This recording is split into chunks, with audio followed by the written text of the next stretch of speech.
All right, hello pre-calc. So today, a little bit of review of some of the properties you were introduced to last year and then how to apply them. So we start off with talking about even and odd functions. So an even function, if you remember, is going to be the same as f of x equals f of negative x. In other words, your function is symmetric to the y-axis. So an example of an even function would be like y equals x squared, any kind of parabola, also your cosine graph.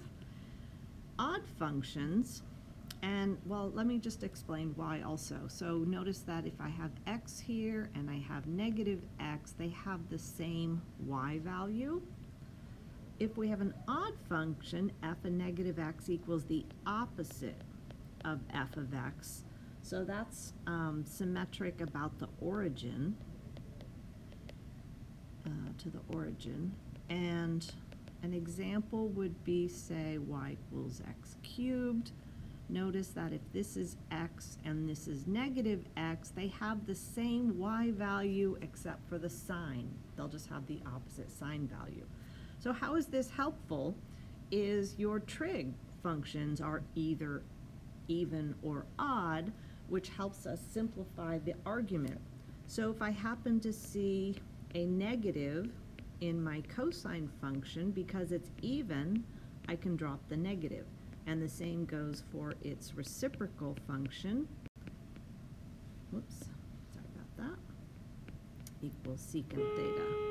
Oh, class is starting, so you can tell I'm doing this at school. So that would be for an even function. You can then just drop the negative.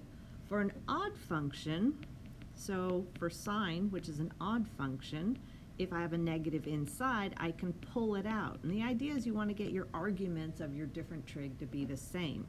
The same will be true for its inverse, its reciprocal function, sorry. That would be the opposite of cosecant. And same thing for tan and cotan. You can pull the negative out in front. And then we have cotangent equals minus cotangent.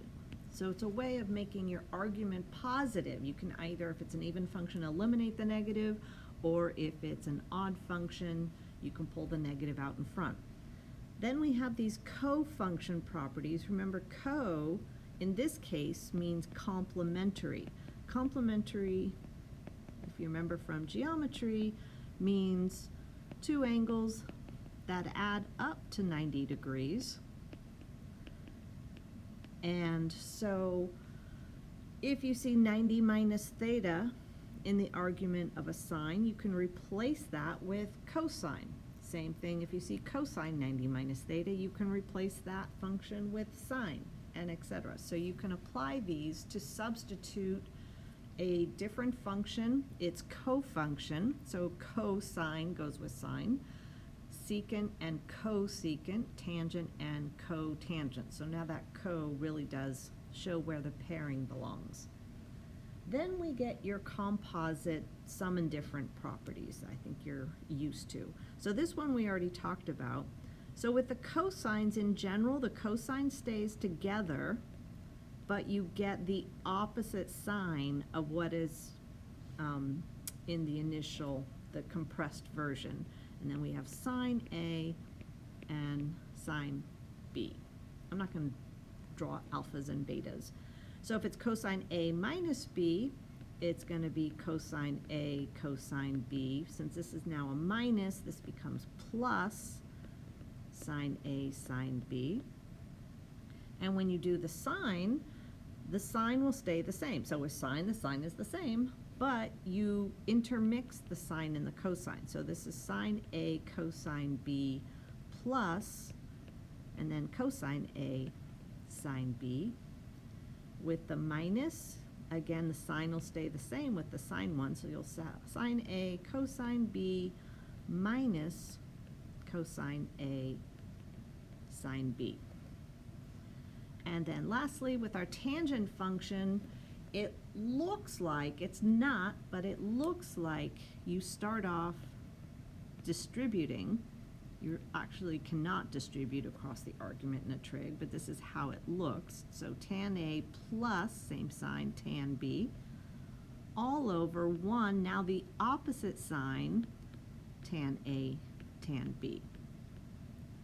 So if it's tangent A minus B, it starts off tangent A minus tangent B, all over 1 opposite sign plus tangent A, tangent B. So there are your composite properties. Notice that they are much more spread out than the condensed version, which is why we want to know how to condense them so we can solve and use them in identities. So let's start off and solve a problem. So I see this sine 5x, cosine 3x, so here's my A, here's my B, and I see there's a minus in between. Sine and cosine are mixed, so this is equivalent to my sine A minus B, because the sign will be the same. So this will be 5x minus 3x equals 1/2. So I have that sine 2x equals 1/2. And now I can do my, I guess I'm gonna, since I already have another equal sign. So 2x is gonna equal your arc sine of 1/2. So remember that sine is positive in the first and the second quadrant, and the reference angle would be 30 degrees, or in this case, pi over 6. So I'm going to have here 2x equals pi over 6 plus 2 pi n, and the supplement, which would be 5 pi over 6 plus 2 pi n. And then we want to actually solve for x, so we have to divide everybody. Everybody gets divided by 1/2, 1/2, 1/2, 1/2.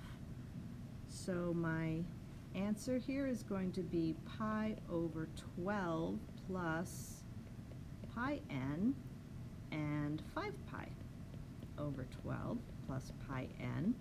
That would be your general solution. And if I want the particular solution, it says here between 0 and pi. Well, since I have a plus of pi n, my particular is just going to be the individual that are marked there, and 5 pi over 12. Because if I add pi to it, I'm already outside my range. Okay? So now we can do a cosine version of this. So here's my A and my B. Notice that the cosines are together, the sines are together, so that tells me it will condense into a cosine. And since I have a minus in between, this is going to be A plus B. So x plus 3x is going to equal 1/2. So we have cosine 4x equals 1/2. And we can take the arc cosine of both sides. Cosine, remember, is positive in the first quadrant and the fourth quadrant, which is why we're always allowed to say plus or minus. 1/2 means that opposite the angle is a rad 3, so this makes this a 60-degree reference angle. And so I'm going to continue right here. We have that 4x is going to equal plus or minus, I guess I'm still in radians, so pi over 3 plus 2 pi n, and then we can divide everything by 4, plus or minus pi over 12, plus, if I divide this by 4, and I divided that by 4, and I divided that by 4, so this becomes pi over 2. And I'm, again, same interval as was mentioned on the other side. We only want from 0 to pi. Now, because I have here a period of pi over 2, I am going to do my little table of values. So when n is 0, I've got negative pi over 12 and pi over 12. And what I'm going to be adding is pi over 2 but I want it to have the same denominator. So I'm actually adding 6 pi over 12 because that reduces to pi over 2. It allows me just to work on my numerators. So adding 6 makes this 5 pi over 12. And if I add 6 here, I get 7 pi over 12. So I'm still within my 0 to pi, haven't gone over 1 yet. So I keep adding 6. So this will be 11 pi over 12. And the next one, 7 and 6, is 13. Now that's going to be greater than 1, so that's not going to be in my solution. So we had our particular here, your general solution there. My particular, when I pick these up, is going to be, and obviously negative pi over 12 is outside. So I start with pi over 12, then we have 5 pi over 12, 7 pi over 12, and 11 pi over 12. That would be my particular solution. Okay. All right, now we want to give an exact answer using your composite property. So that means you want to come up, use your special triangle relationship, 0, 30, 45, 60, 90, and any of the angles you would see on the unit circle to rewrite 75. So 75 is equivalent to, say, 30 plus 45. So I'm going to rewrite this as cosine 30 plus 45, and then use your identity to expand it. So that'll be cosine 30, cosine 45, minus opposite sign, sine 30, sine 45. These are good for kind of strengthening your exact values. Cosine of 30 is rad 3 over 2. This will be rad 2 over 2. Minus a half times rad 2 over 2. Notice you'll have a common denominator of these two of 4. So I get rad 6 minus rad 2 over 4. They will always have this sort of structure to them. They'll always kind of look like that. Sine 105, I am going to use 45 plus 60. That adds up to 105. So we have sine 45 plus 60, and we expand. So that's sine 45 cosine 60 plus cosine 45 sine 60, and then we evaluate. So I'm going to have rad 2 over 2 times a half plus rad 2 over 2 times rad 3 over 2. And notice once again you have a same denominator, so we have rad 2 plus rad 6 over 4. All right, and then if we do the tangent here, now 345, that's equivalent to 360, let's see, or 300 plus 45. Hello, that would be even easier. I don't know why I'm making that harder. So yeah, let's do this is 300 plus 45 degrees. So we want to expand, well, let's rewrite it, 300 plus 45. So that becomes, again, it looks like you distributed, though you didn't, it's just the way the identity looks. Tan 45 all over 1 minus tan 300 times tan 45. So tangent 300 is a 60-degree reference angle, but it's in the fourth quadrant, so it's negative. So this is going to be a negative rad 3 plus 1 over 1 minus a negative rad 3. Now, up to now we have not made you rationalize denominators. These ones we will. And so the way to get rid of the radical in the denominator is I'm going to multiply top and bottom by the conjugate of the denominator. So this is what your conjugate, remember it's the same thing with the opposite sign between the terms. And then I'm going to FOIL. So this is going to become, so I have a negative rad 3 plus 3 plus 1, and then plus, minus plus a negative rad 3 all over. So I have a difference of squares on the bottom. So that's a squared minus b squared. So 1 minus 3 is a negative 2. kind of continue down here, and then let's simplify our numerator. So that becomes 4 minus 2 rad 3 over a negative 2. This negative 2 is like a singleton, and so it can go to both terms when I simplify it. So this is going to become a negative 2 plus rad 3. That would be your final answer, which is a lot simpler than the fractional form. All right. Okay, identities. Let's get into our identities. Again, you can work on either side, but I'm not sure what I would do on the right side for this example 6. So I'm going to start on my left side, and I'm going to start by expanding the numerator.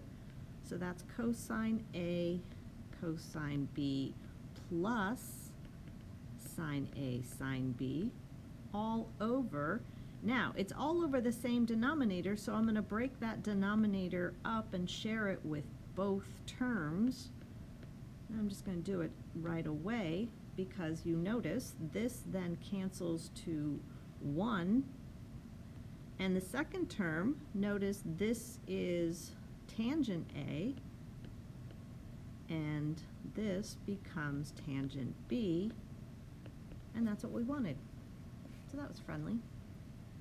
All right, so this one, who had its space encroached upon by that other problem, I'm going to expand the left side.